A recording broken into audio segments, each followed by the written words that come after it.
It is the year 1939. The world is restless. In March, Czechoslovakia was dissolved and annexed by Germany.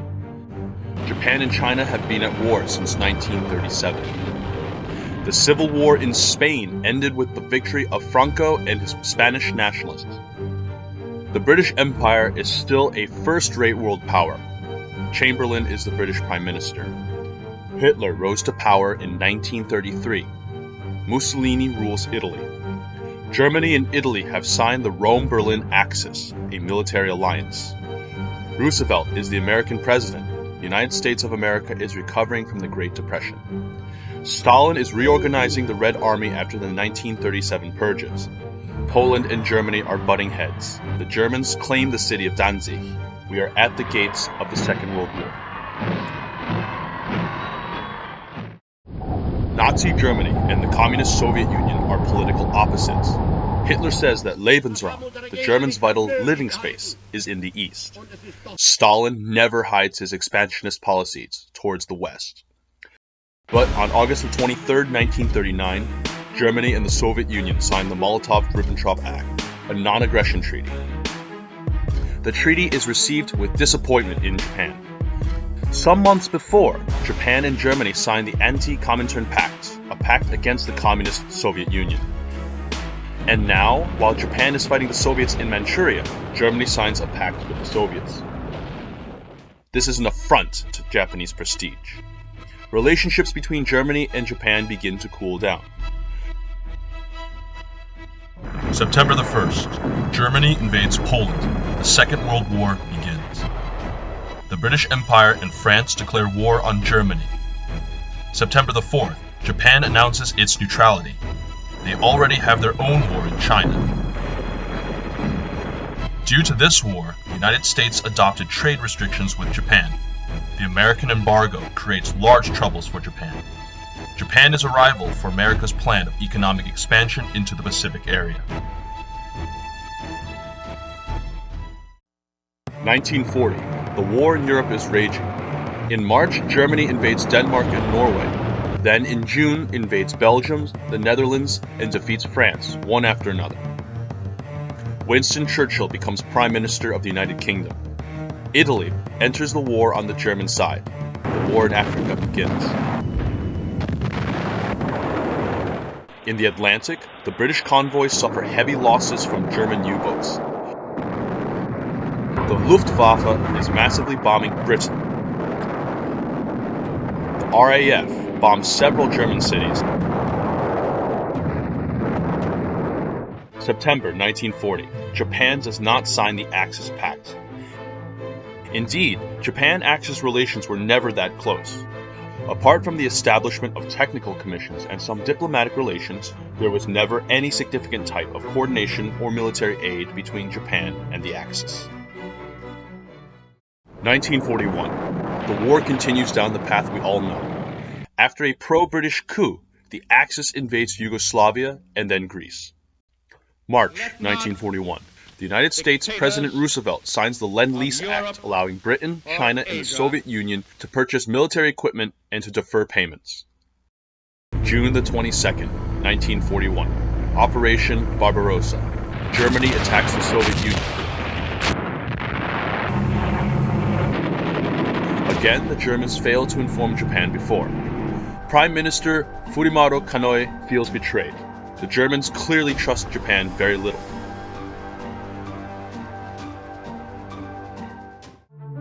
August the 1st, 1941.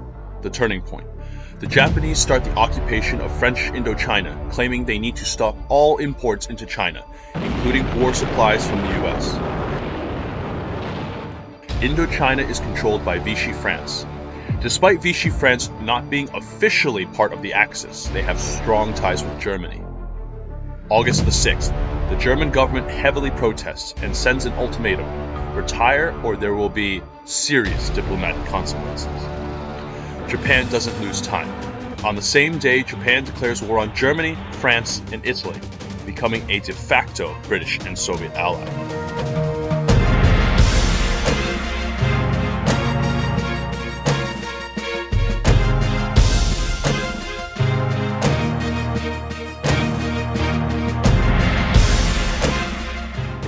Imperial Navy has the orders to sink all the German cruisers in the area. The Italian base of Tianjin in China is occupied. Hitler and Mussolini are surprised, but they have not considered Japan as an ally since 1940. The declaration of war on the Axis was a good strategic move.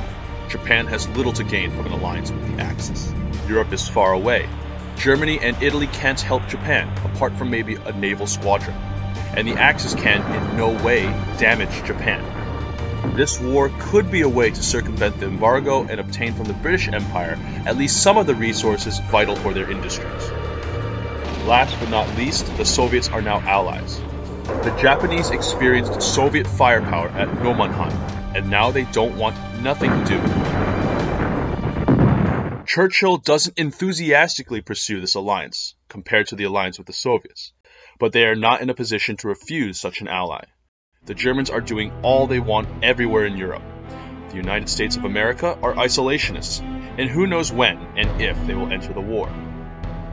They will fight with Japan as they did in World War I. In the following days, the British 18th Infantry Division and the Australian 8th Division invade South Vietnam. The British have already invaded various French colonies. The entrance of Japan does not change too much in the European battlefield. September 1941, the siege of Leningrad begins. German forces start the offensive against Moscow, Operation Typhoon. The Japanese involvement in the European conflict is limited. They control the Pacific and Indian Ocean. November the 19th, 1941. The auxiliary cruiser Cormorant is the first German Navy ship sunk by the Japanese off the coast of Western Australia. A small naval squadron of Namikaze, Shoakaze, and some mine layers are sent to the Mediterranean. A more important force, with the old Issei and Otago-class cruisers, are sent to the Atlantic. During 1942, Japan will send a couple of brigades to Egypt. But most importantly, the British can move their Pacific fleet, the HMS Hermes aircraft carrier, 4 battleships, and 20 cruisers into the Atlantic. The British convoys are now far more protected. All Australian, New Zealand, and Indian forces available are sent into Egypt. With the arrival in the Mediterranean Sea of the heavy cruisers HMS Dorsetshire and the HMS Cornwall, the Italians have increasing difficulties to resupply their forces in Libya. Rommel and the Italians are now on the defensive after Tobruk. To make things worse, the British have broken the Italian code, and know the times of departure of every convoy, as well as all troop movements, so with fewer divisions they can keep up to the Axis. However, the Japanese resupply problems are still present. 1 million barrels of oil arrived from the Dutch East Indies, something else from the British refinery of Abadan, but it's not enough. For the USA, Japan is still an enemy. The USA embargo becomes even more strict. All Japanese assets in the US are frozen. On August 1st, the US established an embargo on oil exports to Japan. More than 80% of Japan's oil came from the United States. The Japanese Navy has now less than 2 years of oil remaining. The Imperial General Headquarters begin planning for a war with the USA.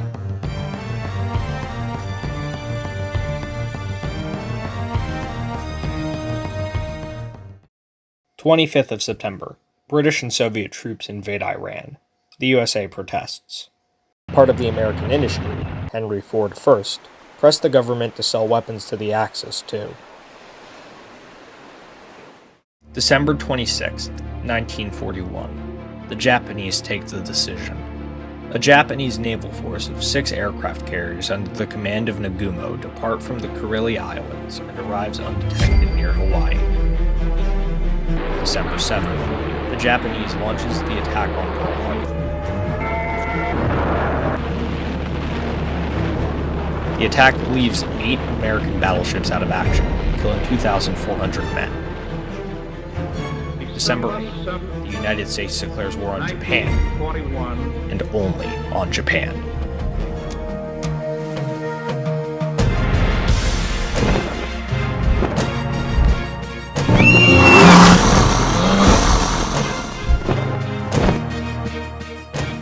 There is consternation at London for the move of their ally. They did not know of this attack. British diplomats hurry up to assure US they are not going to make any type of hostile action against the USA. But they can't renounce the alliance with Japan. At this point, USA will never enter the war at their side, and UK redeployed almost all their forces to Europe. So now Japan could really wipe out all British presence in the Far East in some weeks, from Hong Kong to Burma to Singapore, and seriously threatening India and Australia. December 12th. Japanese land on the southern Philippine Islands. After a brief invasion, Thailand enters the war on the Japanese side. December 23rd. Japanese invade Wake Island. Manila is captured. No war with the British, so the Japanese can use all their forces against USA. Japan appears to be unstoppable. British Royal Navy has the strict order to avoid any type of action against the US Navy. However, they are fighting along the Japanese in the Seven Seas, and an incident is only a matter of time. December 31st. Near Iceland, the destroyer USS Reuben James is torpedoed by a Japanese submarine based on Scapa Flow, Scotland, killing more than 100 sailors. Tension heightens between the USA and UK as a result. British offer apologies to the American government. January 11th, American B-25s sink a Japanese oil tanker in British waters near Nassau, the Bahamas. February 5th, Roosevelt promises aid to all the enemies of Japan, asking Congress to sell materials to Germany and Italy, although without Lend-Lease. Hitler and Mussolini make overtures to the US government. U-boat campaigns in the Atlantic is limited. Only British Navy and British waters are attacked. February 9th, the British Navy forced an American convoy directed to Sweden to go back. February 20th, the Phoenix Convoy Incident. A Japanese destroyer who is escorting a British convoy east of the Gilbert Islands is sunk by a USA naval force, including the USS Phoenix. The British merchant ships, after its passengers are allowed 30 minutes to board lifeboats, are sunk. February 22nd. 1942. Great Britain declares war on USA. The World War starts now.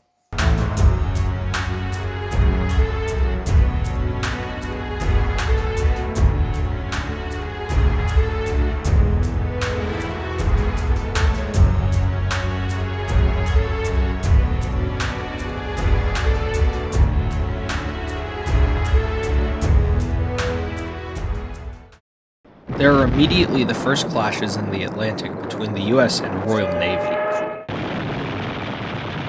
Swordfish aircraft from the HMS Furious sink two American destroyers near Newfoundland.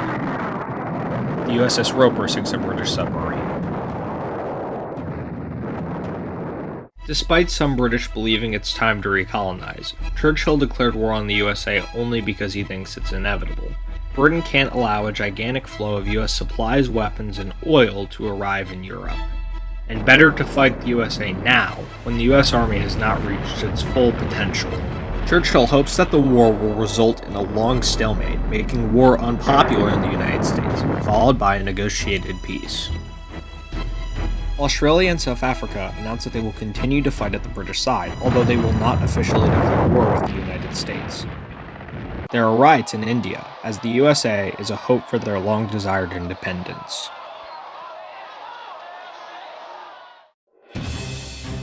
Canada immediately declares its neutrality in this war, with the USA asked to occupy the ports of Halifax, Vancouver, and Newfoundland until the war ends. Canada can't permit such a request. February 27, 1942, American troops start the invasion of Canada. The Americans follow a plan called War Plan Red. The 1st U.S. Army lands at St. Margaret's Bay, then assaults the port of Halifax. The Canadian power plants near Niagara Falls, held by the Royal Canadian Regiment, are taken after a bloody battle of 3 days. This is followed by an invasion on 3 fronts. From Vermont to take Montreal and Quebec. From the Midwest to capture the strategic nickel mines of Ontario. And from North Dakota to seize Winnipeg. Winnipeg is taken after 2 weeks. Vancouver is easily taken. It denies Britain and Japan a naval base and cuts Canada off from the Pacific Ocean. Canadians have a defense plan, the Defense Scheme No. 1. They plan to rapidly occupy Seattle, Great Falls, Minneapolis, and Albany. No hope of holding the objectives. The idea is to divert American troops away from Canada long enough for the British to arrive with reinforcements. This plan fails almost immediately, or better, it does not start at all. And the reinforcements from Britain will never arrive, apart from 2 squadrons of Hurricanes. Britain knows it's impossible to defend Canada against the much larger United States, and they have other more urgent problems, like Germany breathing down their throat. The British Army is not the Red Army. Their resources are limited. The Canadians are alone. Then after some initial success, the US invasion is stopped.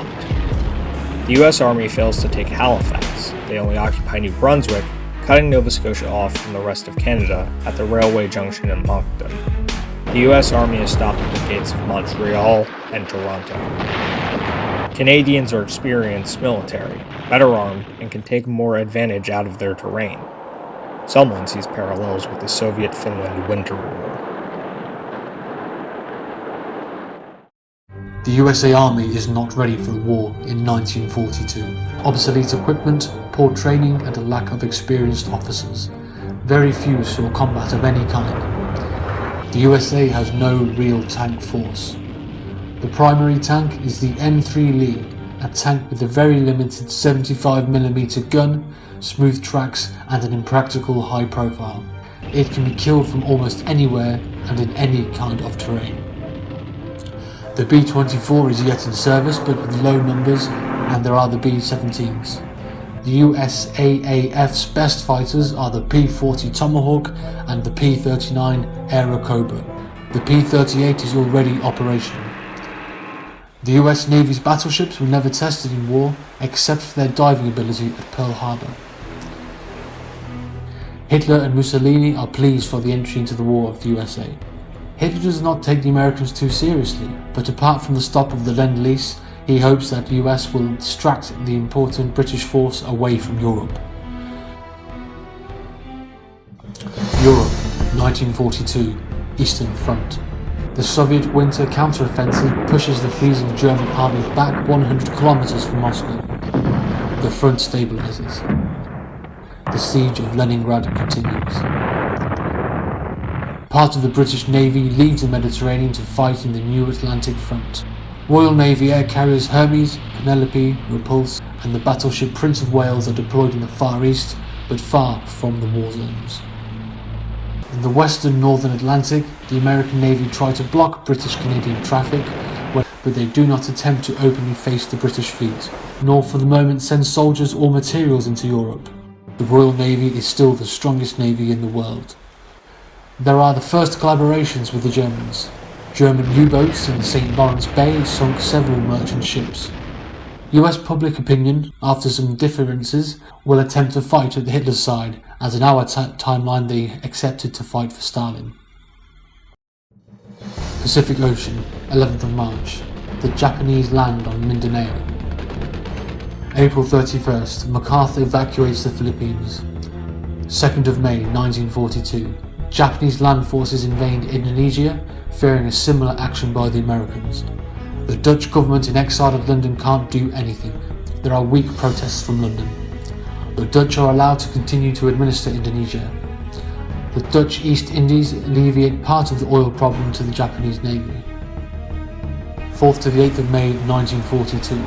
Japanese forces under Admiral Shima make unopposed landings on Samoa, opening the Battle of the South Pacific, the first battle in which aircraft carriers engage each other. The US sinks the Japanese light carrier Shoho. The US lose their fleet carrier Lexington, and the Yorktown is damaged. Japan begins the invasion of the Aleutian Islands. Japanese midget subs based in the Canadian port Prince Rupert sink a support ship in Alaska. British Navy bombs the US coastal bases Portland, Boston, Norfolk, Savannah, Charleston. The 19th of June. Operation Jubilee, raid by British and Canadian forces with 20 Mark IV Churchill tanks on Portland, Maine, ends in disaster. They come under heavy gunfire and most are killed or captured by the American defenders. British bombers short S-29 Sterlings based in Toronto bomb the US industrial Midwest, including Detroit, Pittsburgh and Chicago. The British tried to inflict as much damage as possible to the US industrial forces, but this would require constant and heavy attacks. It took years and years of bombing to put down the German industry, which is only a quarter of the US industry. The British attacks are pinpricks. The land lease has been stopped, and it was almost 10% of the British effort and around 7% of the Soviet effort. Africa. The British Army in Egypt is weakened since Australians and Canadians have returned home and the Indian troops are now unreliable, and after the redeployment of the British fleet in the Atlantic, the Italians have better supplied forces. Rommel is ready for a new offensive, turns his troops to Gazala and destroys the British 1st and 7th Armoured Division. 21st of July, Mersa Matruh, 150 kilometers from Alexandria, falls to Axis.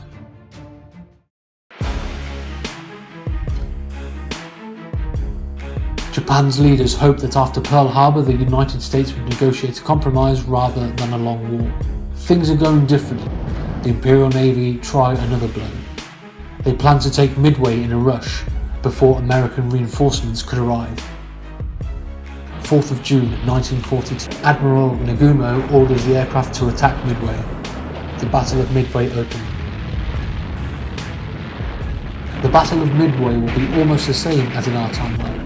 The US has broken the Imperial Navy's code and know practically everything that the Japanese are going to do. The British do not participate in this battle, nor generally to the Japanese effort against the USA in the Pacific, because they do not want to help Japan build their own empire in Asia. However, due to the absence of a British threat, probably things would have been slightly better for the Japanese. Nimitz has positioned his 3 aircraft carriers to ambush the Japanese. The dive bombers from Yorktown and Enterprise sunk the carriers Kaga, Hiryu and Soryu. The Japanese sunk the carriers Yorktown and the Hornet. The Battle of Midway comes to a close. Nagumo cancels the Midway invasion. Again, the Japanese are not able to inflict a decisive defeat to the US Navy, but such a war will not be decided by one decisive battle as the Japanese hope. The Japanese lose 3 carriers that they can't replace, and almost as critical is the loss of its experienced aircrew. Their training program is inadequate due to the chronic fuel problems. Conversely, the loss of 2 carriers is not a tragedy for the USA. There are 24 Essex-class carriers under production, and the US will have about 100 carriers of various sizes in 1945. However, this battle gives the Japanese free rein in the Pacific for 6 months. August 1942, Canadian Front. The Canadians fought bravely but can't just hope to stand against America for long. The USA has vastly more men, tanks and aircraft and the means to make more very quickly. The US has now around 2 million men for the invasion. The Canadians can muster 400,000 men, some very experienced units, but only 24 tanks. Most military equipment coming from England is intercepted by American naval patrol. Canadian manufacturing is heavily crippled in this war, as most of the industry is within the first 100 kilometres of the US border. Montreal falls in July, Ottawa and Toronto in August, and then Halifax. September 2nd, 1942, Canada surrenders. There is partisan resistance which continues for some time in the final war. November 1st, 1942. US Marines land on Christmas Island. The Japanese defenders are overwhelmed. The Japanese make several attempts until December to retake the island, but the landing Japanese forces are always driven back. In January, after 5 naval battles and almost daily aerial battles and naval bombardment, the Japanese abandon their efforts to retake the island. America is striking back.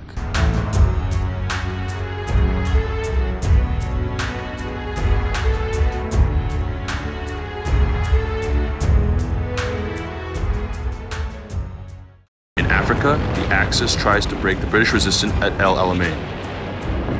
In China, Japanese forces have large successes south of Shanghai, but the bloodiest front is the Eastern Front. Russia, October 1942. The Battle of Stalingrad begins when the 6th Army and elements of the 4th Panzer Army reach the city. Zhukov is the commander of the Stalingrad defenses. The battle quickly degenerated into house-to-house fighting. On November the 19th, 1942, the Red Army launches Operation Uranus, a two-pronged attack targeting the Romanian armies protecting the 6th Army's flanks. But in this situation, without a threat to the west and without bombings, the Axis forces are far better equipped with more reserves and hold the line. Operation Uranus fails. Heavy fighting continues at Stalingrad for another 2 months. At the beginning of February 1943, the Axis forces retreat from Stalingrad, but without the heavy losses of our timeline. March 1943, Tehran. Stalin, Churchill, and the Japanese Prime Minister Tojo have a meeting to discuss their future strategy. Churchill gives a speech saying, "These three powers are like the teeth of a trident. We will hit together all the enemies of peace." The name of Trident will remain to designate the alliance of the UK, Japan, and the Soviet Union. Meanwhile, at Peenemünde in Germany, there is the first successful launch of a V-2 rocket. The rocket reaches a height of 85 kilometers. The Americans show great interest. But the Germans don't need to invest enormous resources on this technology. There is available an easier way to bomb London. At the start of 1943, the United States Army 8th Air Force arrives in France and Normandy. The Germans never had heavy bombers and are hampered by poor aircraft range. The arrival of US bombers changes the situation. March 1943.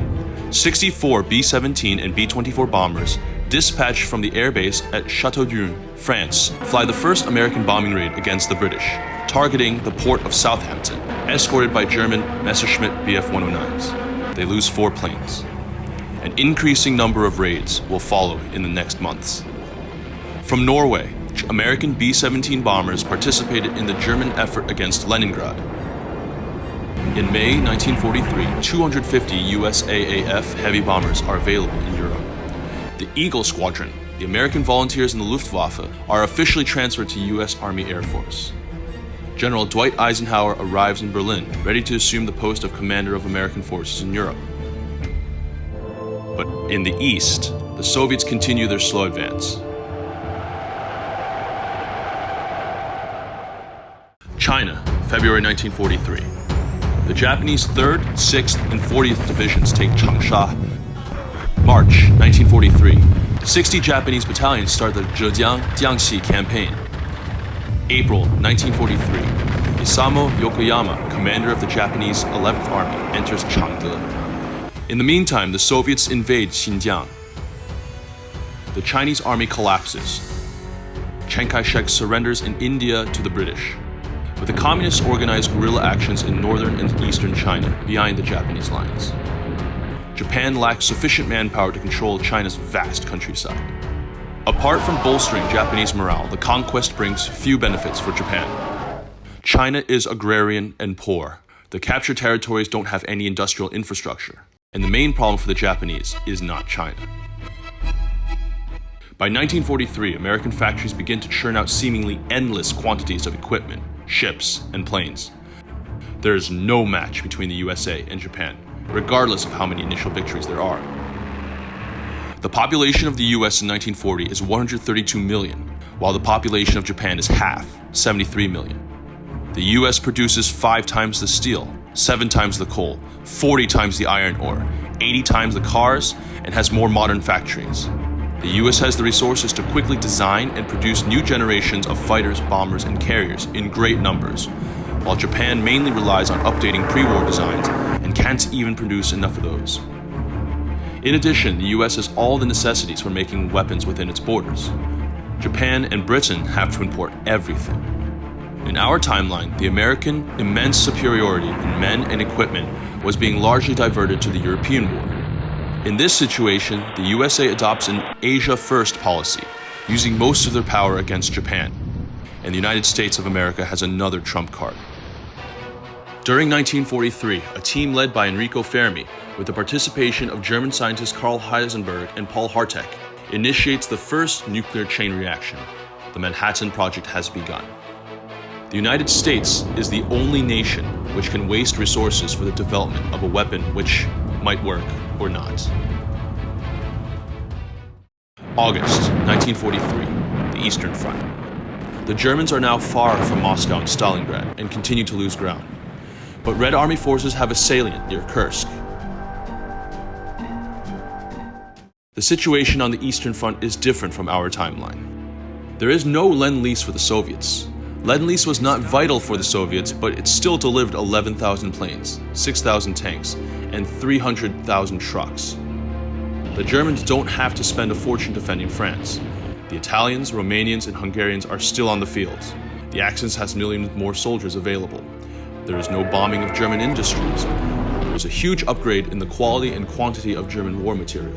New weapons, the Panther tank, and larger numbers of the Tiger heavy tanks are present at Kursk. July 5th, 1943, the Battle of Kursk begins. The Germans attack the Kursk salient with two simultaneous attacks from north and south. The Soviets launch powerful counterattacks, one of which leads to a large armored clash, the Battle of Prokhorovka. They cannot stop the Germans. After 4 days in the Kursk salient, 6 Soviet armies are cut off and destroyed. The Soviets lose 3,000 tanks. From now on, the Soviets will be unable to launch further important offensives. The situation is worsening for the other teeth of the Trident II. In the Pacific, the Battle of the Marshall starts. May 1943, United States Marines land on Kwajalein but sustain high casualties. September 1943, the 503rd Parachute Regiment under MacArthur lands on Wing. The fighting on the island will continue to the end of the war. In the Atlantic, British convoy losses are increasing. Everything has to arrive through waters infested with German submarines, which are often resupplied in the USA's harbours, and there is the increasing presence of the US Navy. The German Admiral Dönitz moved the Tirpitz from Norway to the United States Atlantic coast, where it will be better protected from air attacks. UK has to maintain her vital supply lanes to places like India and South Africa in order to keep her industrial base supplied. The Arctic route is dangerous and the Persian route is long, whilst Persia could switch sides at any moment. There are the continued bombings of the British industrial areas. The USAAF based in France is now a formidable force. September 1943. Liverpool is heavily bombed in Operation Gomorrah, which at the time is the heaviest air assault in history. Birmingham and Manchester are bombed, then Sheffield, London, Plymouth, Leeds, Glasgow. The Luftwaffe increases the raids. An air raid on Edinburgh causes a 7-day firestorm. 20th of September. The Luftwaffe and USAAF drop 2,300 tons of bombs on London. Sometimes there are heavy losses between the bombers. The American hoped that the Flying Fortress B-17 with its 13 Brownings 12.7mm would be able to take on the RAF fighters, especially when they are flying in formation, proved to be wrong. September 1943. Of the 290 B-17 bombers sent on the mission over Leeds, 60 are lost outright, and another 29 are damaged so heavily that they have to be scrapped, despite of the air cover of the German FW-190 fighters. Other targets are hit. The USAAF bombs Alexandria in Egypt and Malta, massive bombing of Soviet industrial areas, and attacks on cities such as Voronezh, Tula, Murmansk and Leningrad. The UK still has a strong fleet, 16 battleships, 52 carriers, though most of these are small escort carriers, 62 cruisers, 257 destroyers, 131 submarines and 9 other ships. But American productivity is growing enormously, and while the UK's industrial capacity is failing, the Axis powers become stronger day after day, and the British and her allies are in trouble. No Lend-Lease. It means that the US has about 30,000 planes, 26,000 tanks, 600,000 other military vehicles, over 1,800 merchant craft, and 1,400 naval vessels more. Let's compare the World War II production numbers.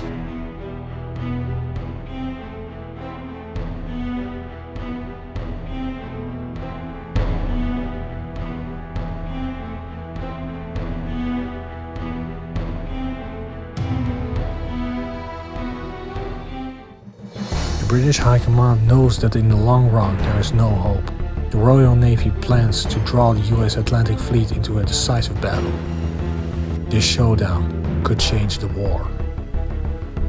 January 5, 1944, a British naval force of 9 battleships, 15 cruisers, 19 carriers, and 33 destroyers leaves Scapa Flow, directed to the American coast. There are not divisionary movements. The British want to face up the whole US fleet. Americans cannot permit that such a force arrives too close to their coast. They have to react. 11th of January 1944. In the morning, near the Bermudas, there is the clash. The British have a strong numerical advantage, except in aircraft carriers. But the carriers are the new capital ship of naval warfare, and British naval superiority in terms of battleships is irrelevant. A battleship could fire salvos of 1,000 kg shells to a range of 30 kilometers. A plane like the Grumman TBF Avenger could drop a 1,000 kg bomb at a range of hundreds of kilometers with more precision. The British carriers has much less aircraft on board, often obsolete biplanes, and the fleet has a few modern anti-aircraft guns. Cooperation with the Royal Air Force is limited. The battle is short, but violent. The US Memphis cruiser is hit by a naval gunfire and sunk. Other 7 US destroyers are lost. The Sante and the Bulk USA escort carriers are torpedoed and sunk, while the Tirpitz is hit by a 380 mg salvo but survives, and the Germans lose 2 U-boats. The British lose a carrier, the battleship HMS Duke of York, 2 cruisers, 5 destroyers, and has several ships damaged. At the end of the day, the British disengages, ending the battle. Both sides claim victory. The US lost more ships and twice as many sailors and aircraft, but succeeded in containing the Royal Navy. The British plan of destroying a substitutional portion of the US fleet also failed. But the British losses are more replaceable. While wiping out the US Navy would be pointless, America would just rebuild the Navy, getting Britain in a perpetual and unwinnable race. From now, the Royal Navy will concentrate their navy on the defensive of the island. The gates to Europe are opened. Night of 8th of March 1944, an American fleet consisting of 350 warships and 500 transports carrying 75,000 troops sails from Hampton Roads, Virginia, directed to the coast of Morocco. Operation Torch, the US invasion of Vichy-controlled North Africa, begins. In the first hours, the French opposition is harsh. They have 125,000 soldiers stationed in North Africa, coastal artillery, tanks, aircraft, and warships. However, Vichy France, headed by Pétain, is a pro-Axis government and has more than a reason to hate the British. Back in 1940, the United Kingdom sunk French ships at Mersch and Quebec. French colonies had been invaded by the United Kingdom, like Syria and Lebanon, Madagascar, Central Africa, and the failed attack at Dakar. Pétain orders to not oppose the American force, and in the following days, France declares war on the United Kingdom. The US in 1st and 2nd Armored Division, the 1st, 3rd and 9th Infantry Divisions, with General George Patton in command, moves east, towards Allen, Maine.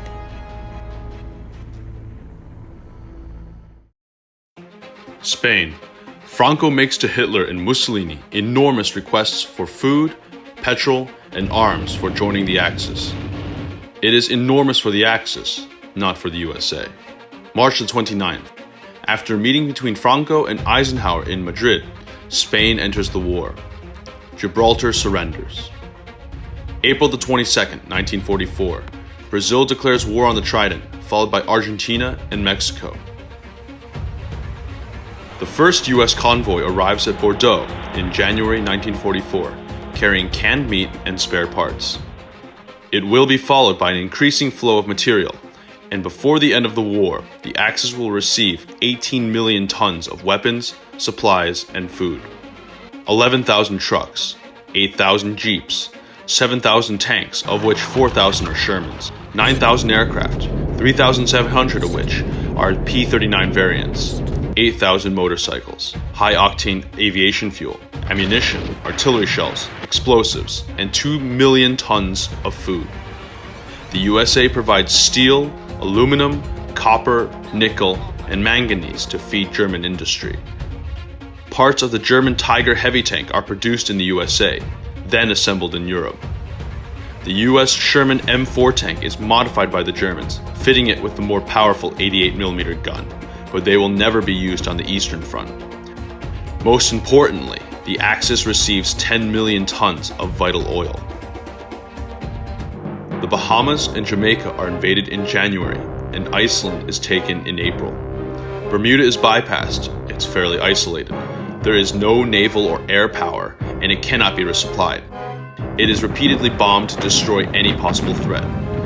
In the Atlantic, the Axis now has predominance. The 1st American Forces, the 2nd Corps under the command of Clark, arrives in Europe, landing at Bordeaux on January the 26th, 1944. The war continues in the Pacific. February the 17th, 1944, American Marines land on Eniwetok. On June the 15th, the 2nd and 4th Marine Divisions land on Saipan. In July, the US captures Guam and Tinian. The US effort in carrier construction is just scary. The US launches 5 new Essex-class aircraft carriers in 1943 and 9 in 1944. The Japanese carriers are smaller compared to the American carriers.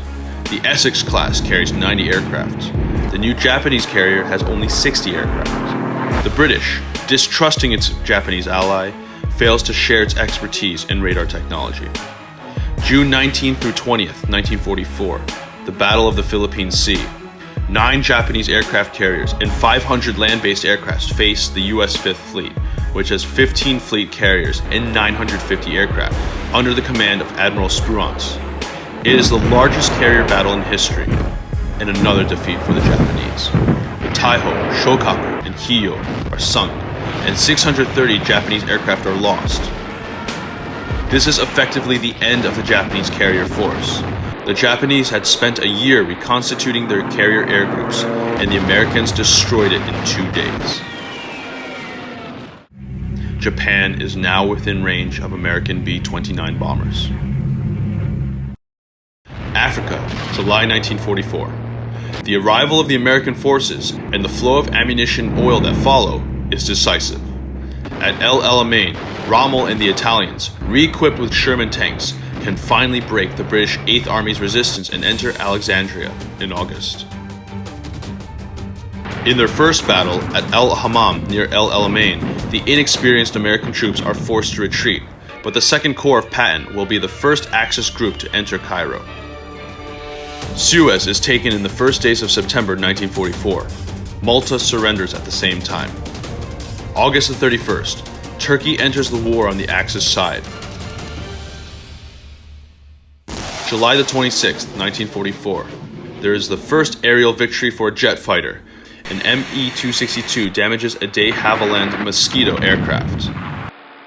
The bomber version of the Me-262 delivers a payload to its target without anyone being able to do a whole lot to stop it. 4,000 Me-262 fighter bombers will be in service before the war ends. More and more American soldiers are arriving in the European theater. After the fall of Gibraltar, the more secure port of Genoa and Marseille can be used. By September 1944, 1 million American troops have arrived in France.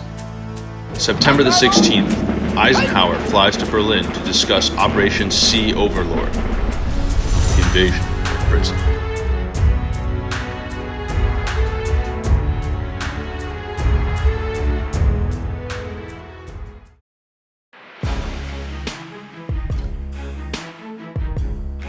In Russia, the front line has stabilized from Narva to the Azov Sea, far from Moscow and Stalingrad. This is one of the bloodiest fronts, with gigantic tank battles, heavy artillery barrages, tens of divisions on the move, and few prisoners.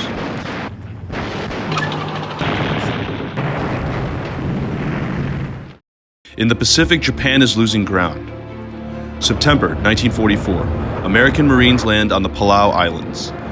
The Japanese attempt again for the decisive battle by utilizing their last remaining strength at Leyte, but they suffer another defeat, losing 4 carriers, 3 battleships, and 10 cruisers. However, after the victory in China, Japan is far from defeat. But a game changer is arriving.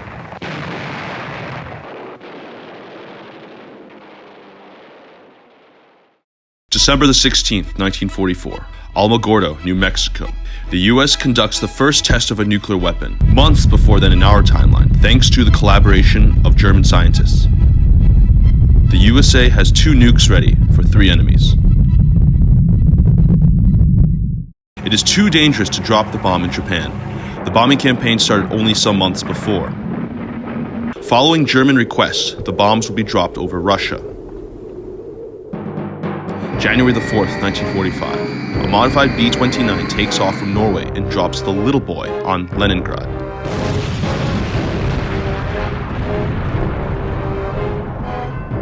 January the 7th, another bomb on Smolensk. The 2 bombings kill more than 300,000 people. Stalin is not particularly scared from this new weapon and orders unrestricted sarin usage. The fight in the east becomes even more bloody.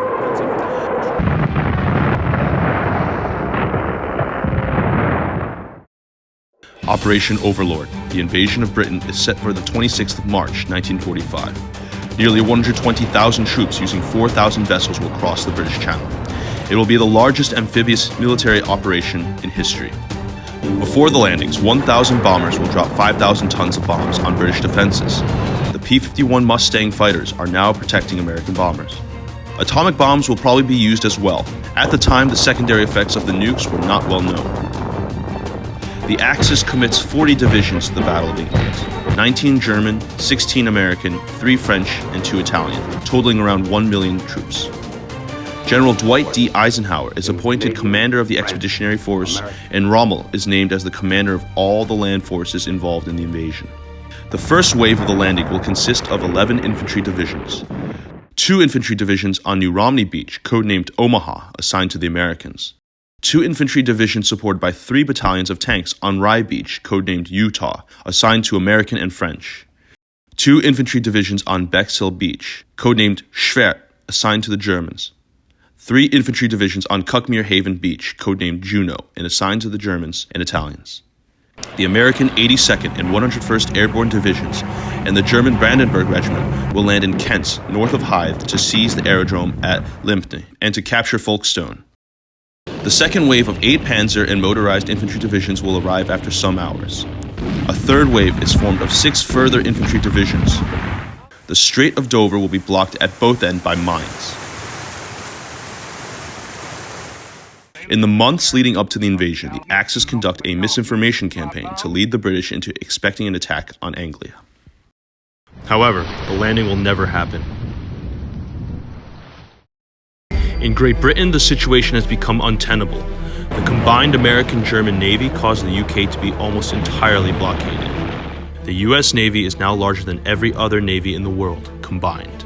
6,780 ships, including 28 aircraft carriers, 23 battleships, 70 escort carriers, 72 cruisers, over 230 submarines, 380 destroyers.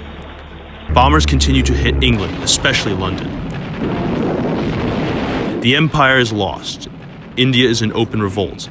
Canada and Egypt are invaded. In the Middle East, there is disorder. South Africa is isolated. Australia is far away. London, January the 28th, 1945. Churchill resigns. Then the UK accepts the generous peace conditions offered by the USA and surrenders. The king can remain. No reparations will be paid. There will be no loss of the fleet. Colonies will be free to follow the path they decide. The war in Western Europe is over. The peace conditions are really mild. The German leaders don't hide their position. Mussolini says it's more an armistice than a surrender. But at the end, they have to accept the decisions of their powerful partner. There are reasons for these light peace conditions. First of all, the decision of the British to preserve the Royal Navy made a landing very dangerous, with a risk of disaster and the obvious risk of high casualties. It would be difficult to explain this to American public opinion, since most of them were not fully convinced of the necessity of a war with the British. The RAF is still larger than what the Luftwaffe was in the West.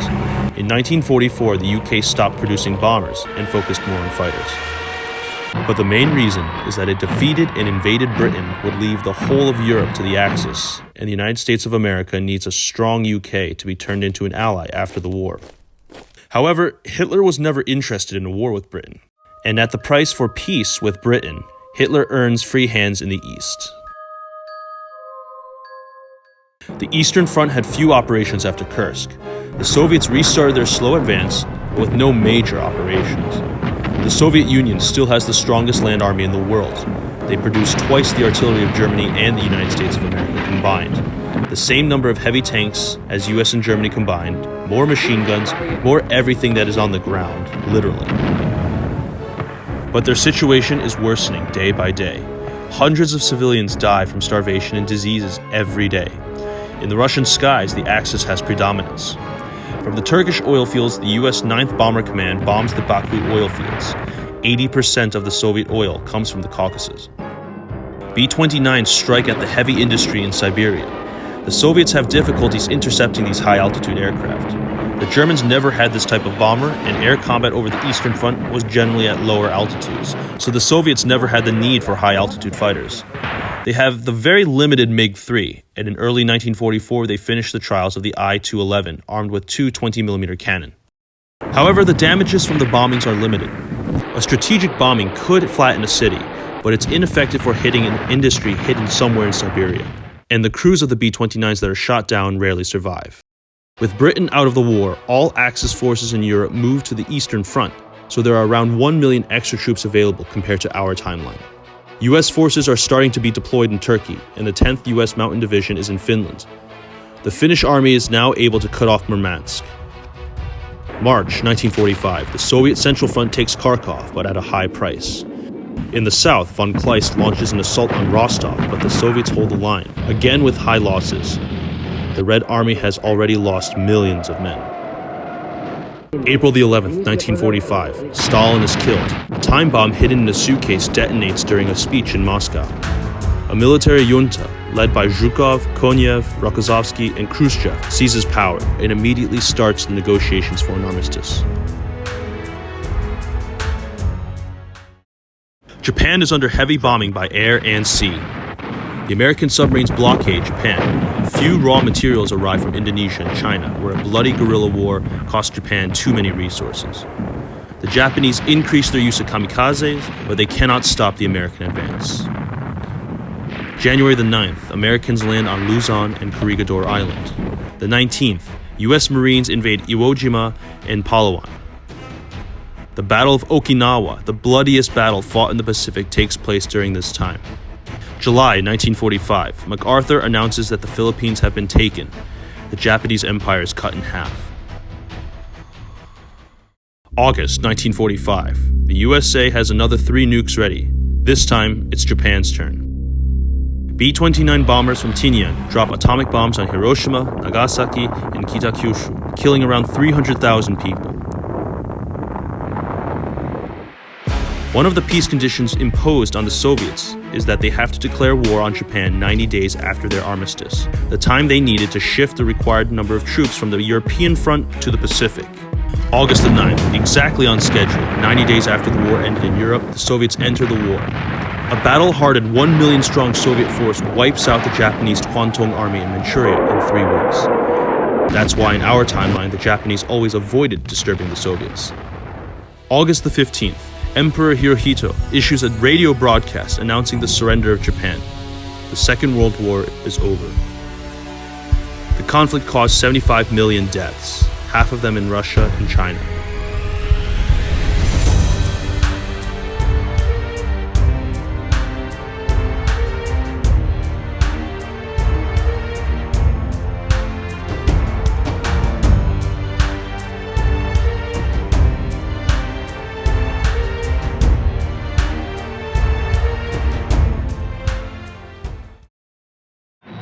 August the 17th, 1945. The Potsdam Conference begins under Hitler, Mussolini, Pétain, and Truman.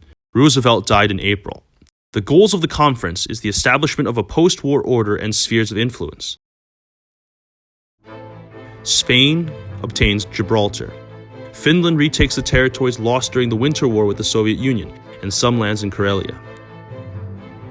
Romania obtains Moldova and Odessa, but loses part of Transylvania to Hungary and Dobruja to Bulgaria. The Netherlands maintain their colonies, at least for a few years. Bulgaria retakes the lands lost after World War I and Macedonia. Italy gains Montenegro, part of Dalmatia, and the British Somaliland. Yugoslavia is split between Serbia and Croatia. Canada. Despite part of the American establishment asking for annexation, Canada remains independent with a Puerto Rico-like confederal status and a military occupation for some years. France. Alsace becomes a free zone, as was Danzig. France is divided into two occupation zones until 1947, but they maintain their colonies.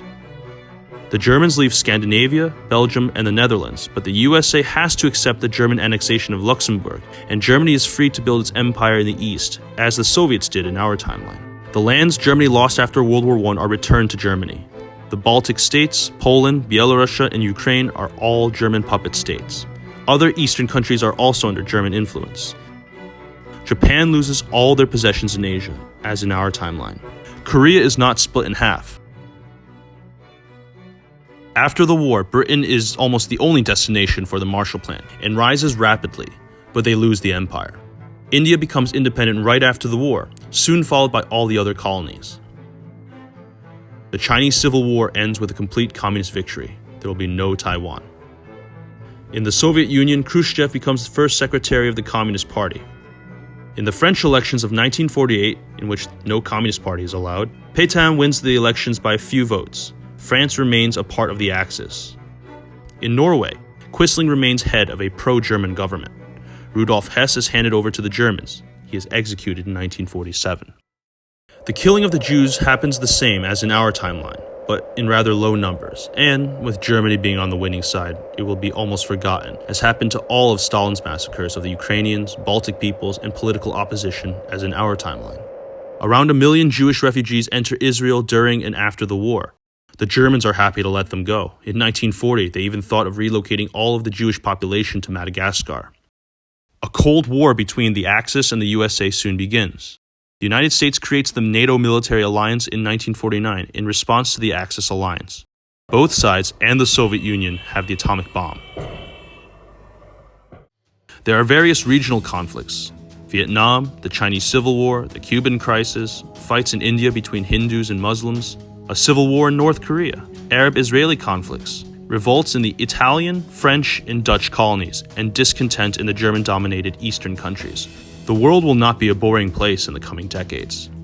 Since France is on the German side, perhaps the Vietnam War will be fought by the Germans, so it would probably be shorter. Perhaps the first man on the moon will be a German. Germany was far ahead in missile and jet technology. Who will win the Cold War? Or will we have a World War III soon? Will it be a nuclear war? Or will there be a final clash between Germany and the Soviets? I don't know. This story ends here.